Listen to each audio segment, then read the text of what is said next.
وحده لا شريك له وأشهد أن محمدا عبده ورسوله صلى الله تعالى عليه وعلى آله وصحبه وسلم تسليما كثيرا أما بعد। সম্মানিত শ্রোতা দর্শক মন্ডলী, আল্লাহ রাব্বুল আলামিনের প্রশংসা এবং প্রিয় নবী সাল্লাল্লাহু আলাইহি সাল্লামের উপর সালাতু ওয়াস সালামের পর আজ রবিবার 4 জিলকাদা 1445 হিজরি মোতাবেক 12 মে 2024 আমাদের ধারাবাহিক আলোচনা ফিকহুস সালাত, সালাতের মাসাইল, পর্ব নম্বর 39। বিষয়বস্তু চলছে জুমার সালাতের বিভিন্ন দিক নিয়ে। আজকের বিষয়বস্তু হচ্ছে সিফাতু সালাতিল জুমআ, জুমার সালাতের পদ্ধতি, ফরজ সুন্নাত যে জুমার সালাত রয়েছে তার পদ্ধতি এবং তার সাথে সংশ্লিষ্ট মাসাইল।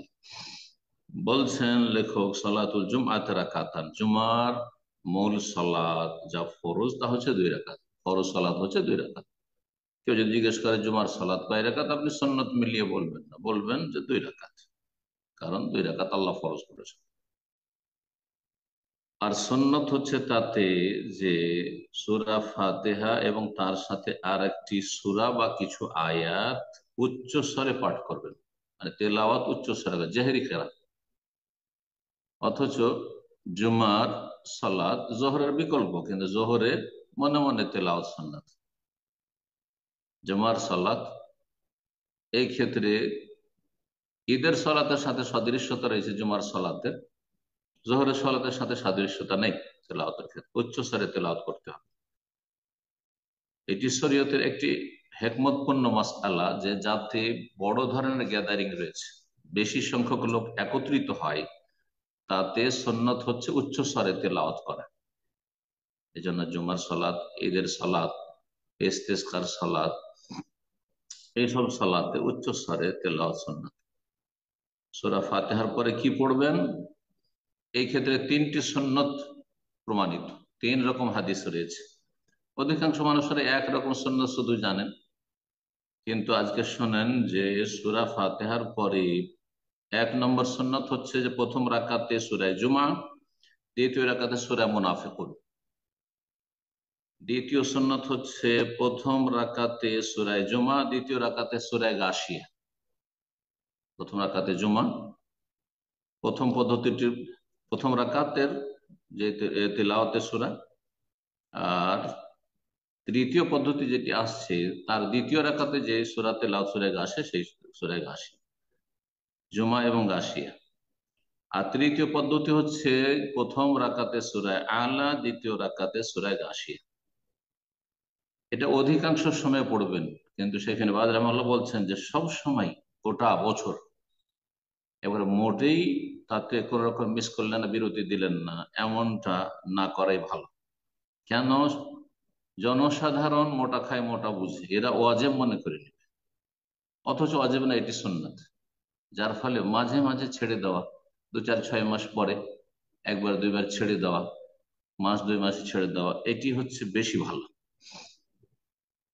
কিছু কিছু সুন্নত আছে না চাইলে মানুষ ওয়াজিব মনে করে না। আর এটা হয়েছে আমাদের ভারত, বাংলাদেশ, পাকিস্তানে আহলে হাদিস মসজিদে আমাদের এক ভাই দায়ী, তো তিনি বলছেন যে দেশে গেলে জুমার দিনে আমি ফজরের সালাতে একটু পিছিয়ে থাকি, পড়াই না। ও হাফেজ নয়, আর ওর সূরায় সাজদা একটু হয়তো মুখস্থ এই আছে, দুর্বলতা আছে। কেন? সূরা সেজদা যদি প্রথম রাকাতে না পড়ি আর দ্বিতীয় রাকাতে ফজর যদি সূরায় দাহার না পড়ি, তো বলবে যে সুন্নতের খেলাফ কাজ করলে, যেন গুনাহের কাজ করি। যার ফলে না, এমনটা হওয়া উচিত নয়। আসলে জনগণ এটাকে ওয়াজিব মনে করে নিচ্ছে। ওই রকম জুমার দিনে আহলে হাদিস মসজিদে কেউ সূরা আলা, সূরা গাশিয়া যদি না পড়ে, বা সূরা মুনাফিকুন না পড়ে, অন্য সূরা জিলজাল পড়ে নিল, সূরা আলাম নাশরাহ লাকা সাদরাক, এই সুন্নাত জানেই না মনে হয় এই আলেম। তো এই ধরনের ক্ষতির কারণে মাঝে মাঝে ছেড়ে দেওয়া সুন্নাত। জি। ওয়াইন কারাবে গায়রিহি মাজাজা, আর যদি কেউ মাঝে মধ্যে 2 সূরার কোনটাই পড়লো না, 3টে পদ্ধতির কোনটাই করলো না, ছেড়ে দেওয়া, অন্য সূরা জায়েজ, সেটা জায়েজ। ফাইসা সাল্লা রাকাতাইন সালাম, 2 রাকাত পড়ে সালাম ফিরবে। জুমার সুন্নাত, এখন জুমার দিনের সুন্নত সালাত। এই ক্ষেত্রে বেশ ভুল ভ্রান্তি রয়েছে আমাদের ভারত, বাংলাদেশ, পাকিস্তানে। কারণ অধিকাংশ লোক হানাফি মযহাবের কথিত অনুসারী, ইমাম আবু হানিফা রাহিমাহুল্লাহ খাঁটি নির্ভেজাল অনুসারী নয়। নির্ভেজাল অনুসারী তখনই বলতাম যদি তারা ইজা সাহাল হাদিস ও ফাহুয়া মাযহাবির আমল করত। ইমাম আবু হানিফা রাহিমাহুল্লাহ প্রসিদ্ধ উক্তি বিভিন্ন কিতাবাদিতে রয়েছে, সহিহ হাদিস আমার মযহাব, আমার কথা রাসূলুল্লাহ সাল্লাল্লাহু আলাইহি ওয়াসাল্লামের কথার বিরোধী হলে ছেড়ে দিও, আমার কথা সাহাবায়ে কেরামদের বিপরীত হলে ছেড়ে দিও। কিন্তু না, মযহাবকে ফরজ করে নেওয়া হয়েছে, যেন আসমান থেকে নাজিল করা হচ্ছে মযহাব, কোন একটা মযহাব মানতে হবে। যার ফলে বলছে যে কথিত হন। তারপরে আকীদার ক্ষেত্রে ইমাম আবু হানিফার সাথে মোটেই মিল নেই, দূরেরও সম্পর্ক নেই। আশারি মাতুরিদি আকীদা, ইমাম আবু হানিফা রাহিমাহুল্লাহর আকীদা সালাফি কোরআন সুন্নাহর আকীদা ছিল। তো আকীদাতে ইমাম আবু হানিফাকে মানেন না, বরং স্পষ্ট তারা বলছেন যে আমাদের ইমাম হচ্ছে আবু মানসুর মাতুরিদি। তাহলে আবার হানাফি কি করে হলেন? তার ইমাম আবু হানিফা রাহিমাহুল্লাহ সুফি ছিলেন না, নকশবন্দি, চিশতি, কাদেরি আর সাহারওয়ার্দী এইসব বের কিছুই ছিলেন না। সুফিজমের বেদাত তার মধ্যে ছিলেন না। আর যারা আমার দেশের হানাফি, দেওবন্দি হোক আর বেরেলি, সব সুফি, গালি সুফি, চরমপন্থী সুফি, আর না হলে বেদাতি সুফি। যারা চরমপন্থী সুফি বড় শিরকি কুফরি আকীদা তো রয়েছে। তো যার ফলে বলছি যে আমার দেশের যারা দাবিদার হানাফি তারা খাঁটি হানাফি নয়। জি। তো তাদের এই জুমার সুন্নতের ক্ষেত্রে ভুল আমল রয়েছে। মনে করে জোহরের উপরে কেয়াস করে জোহরের আগে চার, তাদের যে দুইয়ের হাদিস কখনো তারা বলবে না যে আব্দুল্লাহ বিন উমর রাদিয়াল্লাহু আনহু জোহরের যে 2 রাকাতের সুন্নত রয়েছে, এটা কোনো হানাফি জানে না, সাধারণ মানুষ। তাদেরকে শেখানো হয় না সহিহ বুখারী হাদিস। আরে সবটাই সুন্নত শেখান, 2ও আছে 4ও আছে, না শেখাবেন না। চার তো জোহরে যখন চার, তখন জুমা তো তারা চার ধরে নেয়, জুমার আগে 4 রাকাত সুন্নত, অথচ জুমার আগে কোনো সুন্নত নেই। তাহিয়াতুল মসজিদ শুধু আছে, শুধু তাহিয়াতুল মসজিদ। আর তারপরে নফল ফাসাল্লা মা কুতিবা লাহু, যা তার লেখনীতে আছে, নফল 2 2 পড়তে থাকলো, যার যত ইচ্ছা পড়লো। কেউ কোরআন তেলাওয়াত করছে, কেউ জিকির আজকার করছে, কেউ দোয়া করছে, কেউ নফল করছে, অসুবিধা নেই। 2 4 6 10 যা পড়ে পড়ুক, জুমার খুতবা শুরু হওয়া পর্যন্ত। এই জন্য সহিহ সুন্নতটি জানেন। বলছেন যে ইউসান্নু আন ইউসাল্লিয়া বাদাল জুমআতি ফি বাইতিহি রাকাতান, বাড়িতে যদি পড়েন আপনি সুন্নাত, আর এটি উত্তম। আফজালু সালাতিল মারই ফি বাইতি ইল্লাল মাকতুবা, নবী সাল্লাল্লাহু আলাইহি ওয়াসাল্লাম বলছেন যে যে কোনো মানুষের উত্তম সালাত হচ্ছে, পুরুষ হোক নারী, উত্তম সালাত হচ্ছে তার বাড়িতে। ইল্লাল মাকতুবা, ফরজের ক্ষেত্রে পুরুষ পুরুষ লোক ফরজ জামাতে গিয়ে পড়বে, বাকি সুন্নত নামাজ মসজিদে পড়ার চাইতে বেশি নাকি বাড়িতে পড়লে পাবে। দোকানপাটে পড়লে, অফিসে পড়লে, নির্জনে পড়লে বেশি নাকি পাবে। জুমার পরে 2 রাকাত বাড়িতে পড়া সুন্নত। আর যদি মসজিদে পড়ে তো 4 সুন্নত। ইউসাল্লিফি বাযিল আহিয়ান আরবান বিসালামে, আর বাড়িতেও যদি কেউ 2 2 করে 2 সালামে পড়ে তো পড়তে পারে কখনো, কারণ যে হাদিসটিতে 4 আছে তার উপর আমলের জন্য বলছেন। আম্মা ইযা সাল্লা ফিল মসজিদে, কিন্তু যদি মসজিদে পড়ে তো ফায়ুসাল্লি আরবান বিসালামে, 4 রাকাত পড়বে, মসজিদে পড়লে 4 পড়বে। ওয়ালা সুন্নাত লিল জুমআতি ক্বাবলাহা, জুমার আগে কোন সুন্নত রাতেবা নেই। সুন্নত রাতেবা জুমার আগে নেই, আছে তাহিয়াতুল মসজিদ, মসজিদ সালাম। বাল ইউসাল্লি মা শাআ, তারপর তাহিয়াতুল মসজিদের পরে যা চাইবে, যতটা চাইবে সালাত আদায় করতে পারে। নিষেধ করছেন আপনি 4 সুন্নত বলিয়েন না, বলেন যে তাহিয়াতুল মসজিদ 2, আর তারপর যত পারবা পড়ো, 4 পড়ো, 6 পড়ো, 8 পড়ো, 10 20 যা পড়ে পড়ো। তারপরে খুতবার সময় কথা বলা সম্পর্কে মাসআলায় বলছেন আল কালামু আসনা আল খুতবাতি, খুতবা চলাকালীন যদি কোন মুসল্লি কথা বলে ইউফসিদুল আজর, নেকি নষ্ট হয়ে যাবে। জুমার যে ফজিলত, নেকি তা নষ্ট হয়ে যাবে। ওয়া ইউলহাকুল ইসম বা ইউলহাকুল ইসম, জি, গুনাহগার হবে, গুনাহর ভাগী হবে। সুতরাং ফালা ইয়াজুজুল কালাম, খুতবা চলাকালীন অবস্থায় কথা বলা জায়েজ নয়। ইমামের খুতবা চলছে অবস্থা, একমাত্র কথা বলতে পারবে ইমাম কোন মুসল্লির সাথে প্রয়োজন মনে করলে। কোন মুসল্লিকে যে ভুল কাজ করছে, মানুষের কাঁধের উপরে ডিঙ্গে ডিঙ্গে আসছে, বলে এই জেলিস আনাইতা ও আজাইতা, তুমি পরে এসছো আর মানুষকে কষ্ট দিচ্ছ। ইমাম কথা বলতে পারবে, আর ইমামের সাথে কেউ কথা বলতে পারবে। মুসল্লি মুসল্লির সাথে কথা বলা যায় না, হারাম, খুতবা চলাকালে মাকরুহ নয়, বরং হারাম, না যায়। ওমাই ইউকাল্লিমুল ইমাম লিমাসলিহা, আর যদি ইমামের সাথে কেউ কথা বলতে চায়, যেমন যে বৃষ্টির দরখাস্ত করেছিল সাহাবী, কথা বলেছে বাইরে থেকে এসে, বলে ইয়া রাসূলুল্লাহ দোয়া করেন, আমরা সব ধ্বংস হয়ে গেলাম অনাবৃষ্টিতে, দুর্ভিক্ষে। তারপরে শব্দ হচ্ছে ইয়া রাসূলুল্লাহ ডুবে শেষ হয়ে গেলাম এই টানা এক সপ্তাহের বর্ষা বৃষ্টি। সালামের জবাব দেওয়া যাবে, তাশমিতুল আসি, হাঁচির জবাব, পাশের লোক হাঁচি পড়লো, হাঁচির জবাব রাহমাকাল্লাহ বলতে পারবে। সালাত অবস্থায় বলতে পারবে না, কিন্তু খুতবা অবস্থায় বলতে পারবে। খুতবা শুরু হওয়ার আগে কথা বলা জায়েজ। ইমাম বসে আছে, বসে গেছে মেম্বারে, কিন্তু খুতবা শুরু হয়নি, কথা বলতে পারবেন যদি প্রয়োজন হয়। খুতবা শেষ হওয়ার পরে কথা বলতে পারবেন, সালাত শুরু হওয়ার আগে। একামত হচ্ছে অথবা একামত হতে যাচ্ছে ওই সময়। আর মানুষের কাঁধের ওপর দিয়ে ডিঙিয়ে ডিঙিয়ে সামনের দিকে জায়গা আছে বা সামনে আগের কাতারে গিয়ে ফজিলত নেবে, এটি হারাম, এটি জায়েজ না জুমার দিনে, বিশেষ করে জুমার দিনে। আর এমনিও মসজিদে মানুষ বসে আছে আর ফাঁকা কোনো রাস্তা নেই সামনে যাওয়ার, আর আপনি মানুষের কাঁধ সরিয়ে সরিয়ে যাচ্ছেন, এটা অন্য সলাতে হইলেও এটি অপছন্দনীয়। আর জুমার দিনে হারাম, নবী সাল্লাল্লাহু আলাইহি ওয়াসাল্লাম কঠোরভাবে নিষেধ করেছে। ইমাম যখন খুতবা চলবে তখন বিশেষভাবে। জুমার দিনে ইমামের খুতবা চলাকালীন জুমা মসজিদে কেউ যদি পা মড়িয়ে পা খাড়া করে, হাঁটু খাড়া করে, এহতেবা বলা হয়, নিতম্ব ভর দিয়ে দুটো পা মড়িয়ে আর হাঁটু খাড়া করে বসা, আর এইভাবে ধরে থাকে, অনেকে এভাবে হাঁটু দুটোকে ধরে থাকে। এতে হয় কি, হঠাৎ করে যদি তন্দ্রা আসে তাহলে উল্টে পড়ে যাবে। হ্যাঁ, আর তারপরে এতে গাফিলতি উদাসীনতা আসবে। সুতরাং এই কারণে এটি মাকরুহ, অপছন্দনীয়, নিষেধ করেছেন নবী সাল্লাল্লাহু আলাইহি ওয়াসাল্লাম। জুমার সালাত কায়েম করবেন, এই ক্ষেত্রে সরকারের অনুমতি নিতে হবে।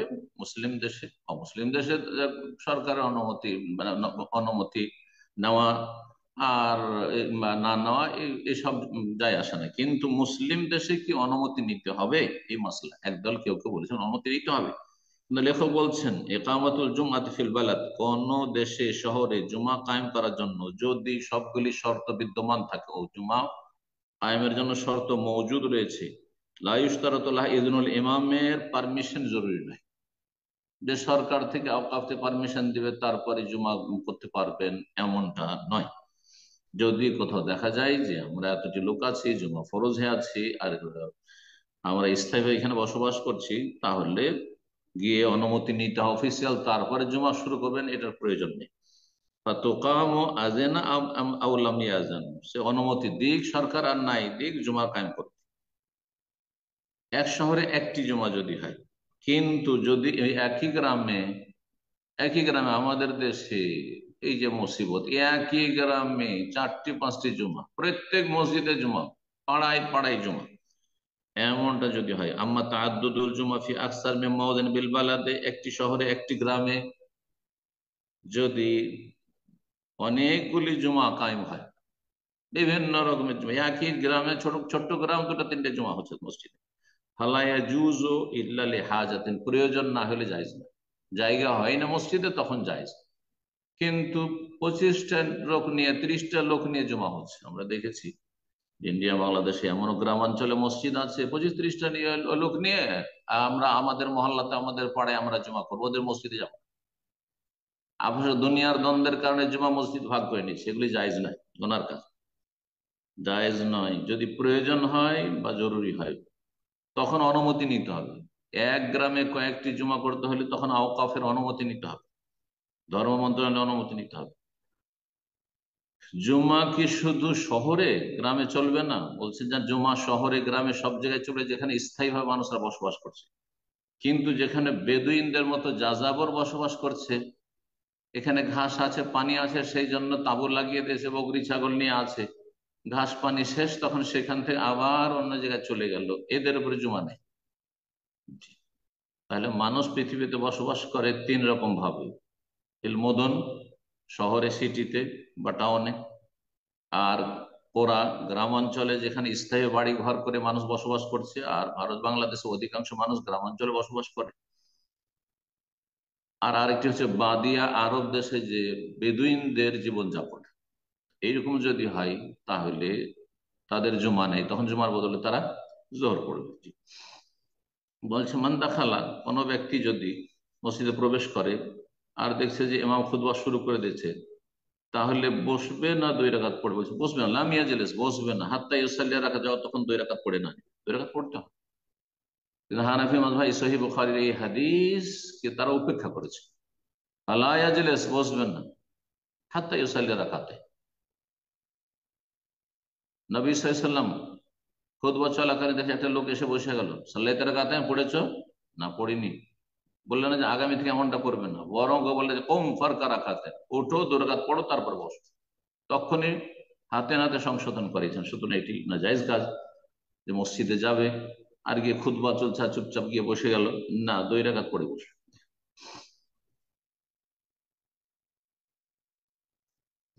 কিন্তু সংক্ষেপে, খুতবা শুরু হয়ে গেছে সুতরাং সংক্ষিপ্ত পড়বে, ছোট সূরা দিয়ে পড়বে। মসজিদে যদি কারো তন্দ্রা আসে, ঝিমাচ্ছে, তাহলে কি করণীয়? বলছে যে তন্দ্রা আসে তো জায়গা পরিবর্তন করে, একটু চোখ চোখ মুখ ধুয়ে চলে আসেন, এটা করতে পারেন। সুন্নাত আইয়াতাহাওয়ালা মিন মাজলিসিহি যালিকা ইলা গায়রিহি, আপনি নিজ জায়গায় ছেড়ে দিয়ে অন্য জায়গায় বসেন, একটু নড়াচড়া করেন, তাহলে আপনার নিদ্রাটা কেটে যাবে। জুমার দিনের গোসল, জুমার দিনের গোসল কেউ কেউ ওয়াজিব বলেছেন, কিন্তু সঠিক মত হচ্ছে অধিকাংশ আইম্মা কেরামদের জুমার দিনের গোসল হচ্ছে সুন্নাতে মুআক্কাদা, যদি শরীরে দুর্গন্ধ না থাকে। ওয়াজিবু আলা মান বিহি রায়াতুন কারিহা, কারো শরীরে যদি দুর্গন্ধ থাকে, আশেপাশের লোক কষ্ট পাবে, তাহলে তার জন্য ওয়াজিব। এই মতটি মাঝামাঝি মত। একদল বলছেন যে সবার জন্য সুন্নাতে মুআক্কাদা, আর একদল বলছেন সবার জন্য ওয়াজিব।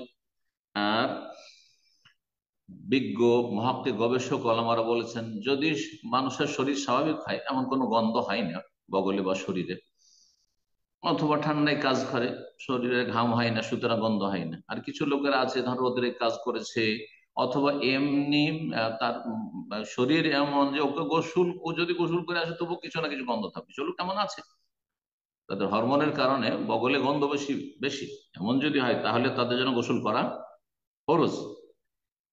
গোসল করা হচ্ছে তখন ফরজ হয় জুমার দিনে। কেন? তাতে ফেরেশতারা কষ্ট পায় আর মুসল্লিরা কষ্ট পায়।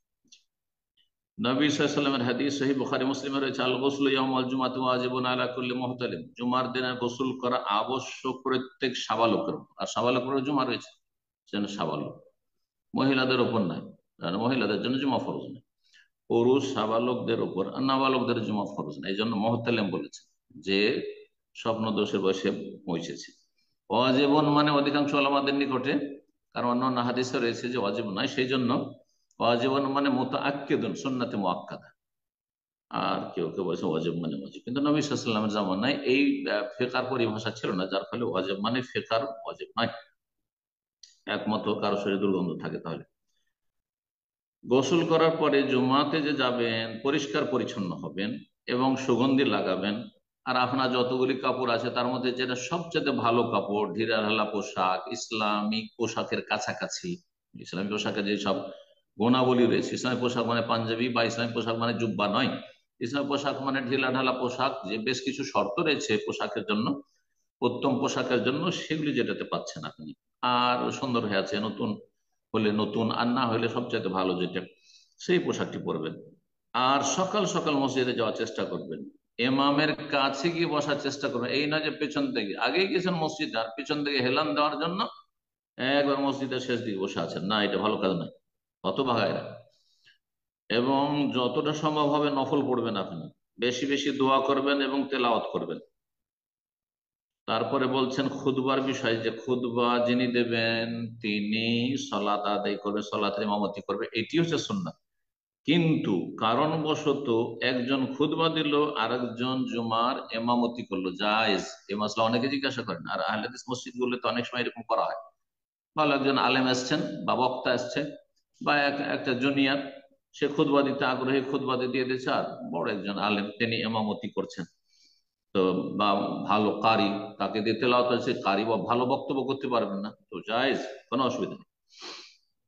জুমার দিনে সূরা কাহাফ পাঠ, এই মর্মেও দুটো মত রয়েছে। কেউ কেউ বলছে সূরা কাহাফ মর্মে যে হাদিস রয়েছে হাদিস সহিহ, কিন্তু সঠিক মত হচ্ছে যে হাদিস আমলযোগ্য, হাসান বা সহিহ, আল্লাহু আলাম। জুমার দিনে রাতে যে কোনো সময় পড়লেই হবে, জুমার আগে পড়লে ভালো, আর জুমার পরে পড়লে অসুবিধা নেই, সন্ধ্যা পর্যন্ত সূরা কাহাফ পড়বে। আর যে ব্যক্তি সূরা কাহাফ পড়বে তার ফজিলত হাদিসে রয়েছে, আদা আল্লাহু মিনান নূর মা বাইনা জুমাতাইন, দুই জুমার মাঝখানে এক সপ্তাহ ধরে তার জন্য ইমানি নূর ছড়াবে। জুমার দিনে বেশি বেশি রাসূলুল্লাহর প্রতি সালাত পেশ করা, দরুদ পেশ করা সুন্নাত। আল্লাহুম্মা সাল্লি ওয়া সাল্লিম আলা নবিয়িনা মুহাম্মদ, সংক্ষিপ্ত দরুদ পড়তে পারেন। আর কিছু কিছু ওলামারা বলছেন না, দরুদ ইব্রাহিমই পড়তে হবে, আল্লাহুম্মা সাল্লি আলা মুহাম্মদ আল্লাহু বারিক আলা মুহাম্মদ ইন্নাকা হামিদুম মাজিদ। আবার কেউ বলছেন এর বিপরীতে, যে না, দরুদ ইব্রাহিম শুধু সালাতের সাথে খাস, আত্তাহিয়াতের পরে। তো মাসালা ইখতিলাফ রয়েছে, কিন্তু দুটোই জায়েজ। কিছু সময় দরুদ ইব্রাহিম পড়লেন, আর কিছু সময় আপনি এমনি পড়লেন, আল্লাহুম্মা সাল্লি ওয়া সাল্লিম আলা নবিয়িনা মুহাম্মদ, আল্লাহুম্মা সাল্লি ওয়া সাল্লিম আলা নবিয়িনা মুহাম্মদ, আল্লাহুম্মা সাল্লি আলা মুহাম্মদ আল্লাহু বারিক আলা মুহাম্মদ। জি, কোনো অসুবিধা নেই। জি, নবী সাল্লাল্লাহু আলাইহি ওয়াসাল্লাম হাদিস রয়েছে সহিহ মুসলিম, মান সাল্লা আলাইহি ওয়াহিদা, কেউ যদি একবার আমার উপর সালাত পেশ করে, সাল্লাল্লাহু আলাইহি ওয়াসাল্লাম, তার উপর 10 গুণ আল্লাহ সালাত রহমত বর্ষণ করবেন। তারপর জুমার দিনের ফজরের সালাতের তেলাওয়াত সম্পর্কে বলছেন, জুমার দিনের প্রথম রাকাতে সূরা ফাতিহার পরে ফজরের সালাতে সূরা সাজদা পড়বেন, আর দ্বিতীয় রাকাতে পড়বেন সূরা দাহর। এটি অধিকাংশ সময় করবেন, কিন্তু সব সময় নয়, যাতে ওয়াজিব না মনে করতে লাগে। ইমাম বা মুক্তাদিদের জন্য যখন খুতবা ইমাম সাহেব দোয়া করছেন, তখন হাত তোলা জায়েজ না, হাত তোলা সুন্নত না, বিদআত। যে কোনো দোয়াতে হাত তুলে দিচ্ছে আজকালকার মুসল্লিরা, আরব দেশেও অজ্ঞতার কারণে অনেকেই যেমনই দোয়া করা শুরু করলেন, আল্লাহুম্মা গফির লিল মুমিনিনা ওয়াল মুমিনাত, আল্লাহুম্মা আল্লিফ বাইনা কুলুবিহিম ওয়া আসলিহ যাতা বাইনিহিম ওয়ানসুরহুম আলা আদুওয়িকা ওয়া আদুওয়িহিম, যে কোনো রব্বানা আতিনা ফিদ দুনিয়া হাসানা, হাত উঠিয়ে বসো না, জায়েজ না। একমাত্র যখন বৃষ্টি চাইবেন, আপনাকে তাহলে আরবি বুঝতে হবে, আরবিতে যদি দোয়া হয় তাহলে, বা আপনার ভাষাতে খুতবা হচ্ছে, আল্লাহ আমাদের বৃষ্টি দাও, অনাবৃষ্টি দূর করো, হ্যাঁ, আল্লাহ মাসকেনা আল্লাহ আগেছেনা, তখন হাত উঠাবেন, কারণ তখন নবী সাল্লাল্লাহু আলাইহি ওয়াসাল্লাম হাত উঠিয়েছেন। এছাড়া জুমার খুতবায় দোয়া হলে হাত উঠানো এটি সুন্নত নয়, বরং এটি বিদআত। ইল্লা ইস্তাসকা, ইস্তেসকা হলে তাহলে ইমাম হাত উঠাবেন, আর মুক্তাদি যারা মুসল্লি রয়েছে তারা হাত উঠাবে। তবে দোয়াতে আমিন আমিন বলবেন, হাত উঠাবেন না, কিন্তু আমিন আমিন বলবেন। ইমাম দোয়া করছেন, আস্তে করে আপনি আস্তে আওয়াজে আমিন বলে মুফামাসুর মা খাফজিস সাউত। জি, ইমামের জন্য সুন্নত হচ্ছে যে খুতবায় দোয়া করবেন, খুতবায় তিনি দোয়া করবেন। আর উত্তম হচ্ছে দোয়া করবেন ইসলামের জন্য, মুসলিমদের জন্য, তাদের হেফাজতের জন্য, তাদের সাহায্যের জন্য, এবং তাদের পরস্পরের ভালোবাসা সম্প্রীতি যাতে বৃদ্ধি পায়, এই জন্য দোয়া করবেন। আল্লাহ ইসলাম মুসলিমকে শক্তিশালী করুক, এই জন্য দোয়া করবেন। আল্লাহ তাদেরকে সমস্ত অনিষ্ট থেকে হেফাজত করে, জালিমের জুলুম থেকে হেফাজত করে, এসব দোয়া। ইমাম যখন দোয়া করবেন, তখন তার শাহাদাতের আঙ্গুল দিয়ে ইশারা করবেন। জি, ইশারা করবেন, কিন্তু সেটা আকাশের দিকে উঠাবেন না। যেমন দোয়া করছেন আল্লাহুম্মা আরহামিল মুসলিমিন, আল্লাহুম্মা হাফিজুল মুসলিমিন, হাতের আঙ্গুল উঠিয়ে, এটি সুন্নাত নয় বলছেন। জি। তারপরে বিষয়বস্তু হচ্ছে, জুমার দিনে একটি বড়ই ফজিলতপূর্ণ মুহূর্ত রয়েছে, যেই মুহূর্তে যে কোনো দুনিয়া আখিরাতের কল্যাণমূলক দোয়া করেন আল্লাহ কবুল করে থাকেন, সাআতুল ইজাবা। গুরুত্বপূর্ণ এই বিষয়টি, এতে আমাদের দুনিয়া আখিরাতের সার্বিক কল্যাণ রব্বুল আলামিনের কাছে আমরা চাইতে পারবো এবং আমরা হাসিল করতে পারবো। সুতরাং সর্বাত্মক চেষ্টা করা উচিত একজন মুসলিমকে, একজন সজাগ মানুষকে।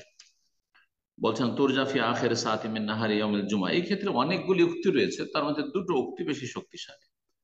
বলছেন লেখক এখানে তার একটি উক্তি, যে জুমার দিনের আসর পরে একবার শেষ মুহূর্ত, মাগরিবের আগে যে ঘন্টা খানেক, এক এক ঘন্টা ধরেন, এই সময়টা, মানে 60 মিনিটের ঘন্টা জরুরি নয়, তার একটু বেশি কম, এই সময়গুলোতে দোয়া কবুলের আশা করা যায়। সুতরাং তাতে বেশি বেশি জিকির আজকার করবেন, দোয়া করবেন। এই সময় দোয়া কবুলের যেহেতু আশা রয়েছে, এই সময়টি একেবারে স্বল্প সময়। নবী সাল্লাল্লাহু আলাইহি ওয়াসাল্লাম হাতের আঙ্গুল দিয়ে ইশারা করে ওয়া ইউকাল্লিলুহা, অল্প সময়, হয়তো 2 4 5 মিনিট, 10 মিনিট, হ্যাঁ আল্লাহ আলম কত, হ্যাঁ এইরকম ভাবে নবী সাল্লাল্লাহু আলাইহি ওয়াসাল্লাম ইশারা করেছেন। হাদিসটি আসছে সহিহ বুখারী মুসলিমের হাদিস, আবু হুরায়রা রাদিয়াল্লাহু তাআলা আনহু তিনি বলছেন, জুমার দিনের কথা আলোচনা করে রাসূলুল্লাহ সাল্লাল্লাহু আলাইহি ওয়াসাল্লাম বলছেন ফিহি সাআতুন, জুমার দিনে একটি মুহূর্ত রয়েছে। নবী সাল্লাল্লাহু আলাইহি ওয়াসাল্লামের জামানায় 60 মিনিটের আর ধারণা ছিল না, তবে তার কম বা বেশি একটা সময় রয়েছে। লা ইউআফিকুহা আব্দুল মুসলিম, সেই সময়টি যদি কোন মুসলিম পেয়ে যায়, ওয়া হুয়া কায়িমুন ইউসাল্লি, সালাতে দণ্ডায়মান থাকা অবস্থায়। সালাতে দণ্ডায়মান তো আসর পরে তো সালাত নেই, আর আসরের বাক্য হচ্ছে সবচেয়ে শক্তিশালী, হ্যাঁ, বা খুতবা শুরু হতে যাচ্ছে সেই সময়।